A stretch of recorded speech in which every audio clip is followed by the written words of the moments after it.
toban qodob baan idiin soo sheegay insha allah oo dadkii aan isleeyahay waddanka joogay way samayn karaan, waana wax aan wax badan lacag badan kaaga baahnay. tobanka kale insha allah video kalen ka duubaya, laakiin iminka waxaan doonaya inaan idhaahdo qof dadka qaar baa isweydiinaya oo muna dadka qaar baaban haysan waxay ku bilaabaan $100 ha noqoto, 2 ha noqoto, 500 ha noqoto, maxaa xala?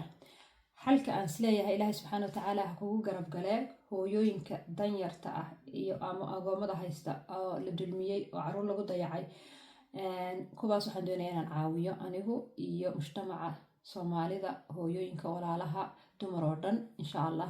marka waxaan sameeyey urur la yiraahdo muslima mideeye, insha allah hal walaalo noqonayno dumarka soomaalida oo dhan, hablo iyo inamo iyo gabdho iyo xaasas iyo wax kastaba, meel kasta ay joogaan.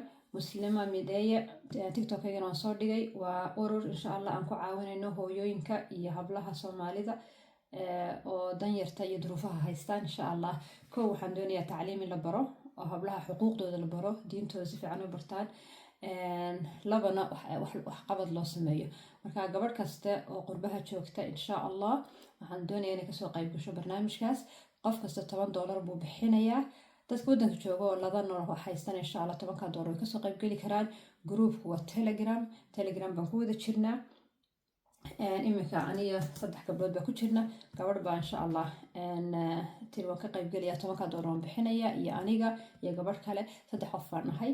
masha allah, small steps. waxaan rajeynaya dadku inay soo bataan. waxaan doonaya marka inaan wax ururino oo 10kaas shay aan sheegay meelba meeshii ku munaasiba. xaafadaas waxay u baahan tahay tulniin iyo waxaas, gabadhaasaan ka caawinayna, 200 baan ururinaa, 300 baan ururinaa ama 500. xaafadaasna waxay u baahan tahay saambuuse iyo meel iskuul badan ayaa jira xaafadaasoo caruur badan baa kule ka iibsanaya. gabadhaasna waxaasaan u sameynaynaa. waa hooyooyin dayacan ayaa insha allah dayaca iyo boorka ka jafaynaa, wax yar u qabanaynaa. markaan wax u qabanayna waxbaan baraynaa diinta, xuquuqdeeda, sida loogu xadgudbin beri ka maalin, iyo hablaheeda iyo inamadeedana ay ku tarbiyadayso caqiido wanaagsan iyo diin toosan. waayo diinteena dagaal baa imika lagu hayaa. hooyooyinka iyo waxaan ka wadaa dumarka iyo haweenka laga soo galay oo waxyaaba khalada isku daya la fahansiiyo. marka qofka muslimada ah ama qofka muslimkaba inuu diintiisu barto waaba laga maarmaan, aad u muhiim tahay. marka insha allah waxqabadkaas muslima mideeye kasoo qayb gala insha allah. $10 qof kastoo Yurub jooga wuu awoodaa. telegramkan kusoo gudbinaya hooyo kasta iyo inan kastoo la caawiyo oo wax loo qabto. halkaas ka arkaynaa. ururkana dumar keliya weeye. markaad kasoo qayb gelaysid waa inaad cod iisoo duubtaa telegramka oo ii sheegtaa magacaaga keliya un, magacaaga hore un baan rabaa. walaal waxay leedahay Muna, Fatxiya, Faaduma, Caaisha, Hodan. codkaaga un baan rabaa inuu qof dumar yahay intaan groupka kugu soo darin, waayo hablo iyo dumar duroofaysan baa meesha lasoo gelinayaa. qofna ma jeclada inay niman daawadaan aan maxrim u ahayn, gabadh iyo duroofaysan oo calaacalaysa oo dhibaatoonaysa.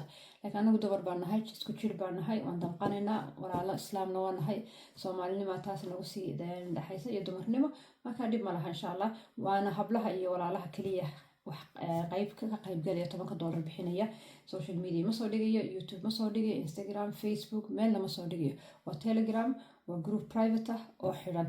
sida caruurta sponsor u sameyno oo kafaalada qaadno oo ah aytaamta iyo danyarta, iyaguba group xidhan bay leeyihiin. waa in la qaybsado, waan in tusi doona insha allah. يعني groupka marka uu xiran yahay qofna ma arki karto, qofna share kuma sameyn karto, qofna screenshot kama qaadan karto. waana amaanada qofna qofka dhibaatadiisa ma jecel inuu dadka soo bandhigo. marka qofna ma sameyn insha allah. ururkaas muslima mideeye, ilaahana wada mideeyo, kalimatu laa ilaaha illa allah muxammad rasuulullah nagu mideeyo. kasoo qayb bilaabina insha allah. kadibna waxaan rajeynayaa meel kasto wadankeena inay magaalo kasta baan gaarsiina insha allah. kadibna muslimiinta kale aan wax ka tarno. imikaba qof kastoo awoodi karta muslimiinta kale wuu caawin karaa, sida Falastiin iyo Yemen iyo Suudaanba. dawadinkaas asxaabay video waan ku dheereeyay, laakiin waa muhiim daawada insha allah. tiktokna waan soo dhigay muslima mideeye, telegramka kasoo qayb gala, sadaqada kasoo qayb gala, khayr kasoo qayb gala. yawma laa yanfacu maalun walaa banuun ilaa man ata allaha biqalbin saliim. barakallahu fiikum fi listening and insha allah see you next time.